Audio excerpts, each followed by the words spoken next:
উহুদের যুদ্ধে হযরত সোফিয়া রাদিয়াল্লাহু তাআলা আনহা একাই এক ইহুদিকে হত্যা করেছিলেন। তিনি ছিলেন হুজুর সাল্লাল্লাহু আলাইহি ওয়াসাল্লামের ফুফু এবং হামজা রাদিয়াল্লাহু তাআলা আনহুর বোন। উহুদের যুদ্ধে তিনি অংশগ্রহণ করেছিলেন। মুসলমানরা যখন বিপর্যয়ের সম্মুখীন হয়ে পালাতে শুরু করেন, তখন তিনি তাদের মুখের উপর বর্ষা মেরে ফিরাতে চেষ্টা করেন।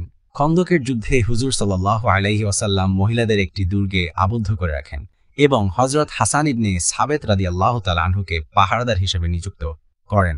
এই সুযোগে একদল ইহুদি মহিলাদের উপর হামলা করার পরিকল্পনা করে এবং একজন ইহুদি পরিস্থিতি দেখার জন্য দুর্গের কাছে আসে। হযরত সুফিয়া রাদিয়াল্লাহু তাআলা আনহা এটা দেখে হযরত হাসান রাদিয়াল্লাহু তাআলা আনহুকে বললেন যে এই ইহুদি সুযোগের সন্ধানে এসেছে, তাই তাকে হত্যা করতে। হযরত হাসান ইবনে সাবেত রাদিয়াল্লাহু তাআলা আনহু দুর্বল ছিলেন। দুর্বলতার কারণে তাহার সাহস হইল না। তখন হযরত সুফিয়া তাঁবুর একটি খুঁটি হাতে লইলেন এবং নিজেই বাহিরে যাইয়া ইহুদির মাথা চূর্ণ করিয়া দিলেন। অতঃপর দুর্গে ফিরিয়া আসিয়া হযরত হাসানকে বলিলেন, যেহেতু ওই ইহুদি পুরুষ ছিল এবং পরপুরুষ হওয়ার কারণে আমি তাহার সামান ও পোশাক খুলিয়া আনিতে পারি নাই, তুমি তাহার সব পোশাক খুলিয়া আনো এবং তাহার মাথাও কাটিয়া আনো। হযরত হাসান দুর্বলতার কারণে ইহারও হিম্মত করিতে পারিলেন না।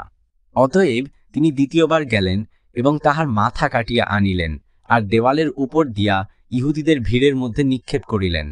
তাহারা ইহা দেখিয়া বলিতে লাগিল, আমরা তো আগে হইতেই ধারণা করিতেছিলাম যে মুহাম্মদ সাল্লাল্লাহু আলাইহি ওয়াসাল্লাম মহিলাদেরকে সম্পূর্ণ একা ছাড়িয়া যাইতে পারেন না।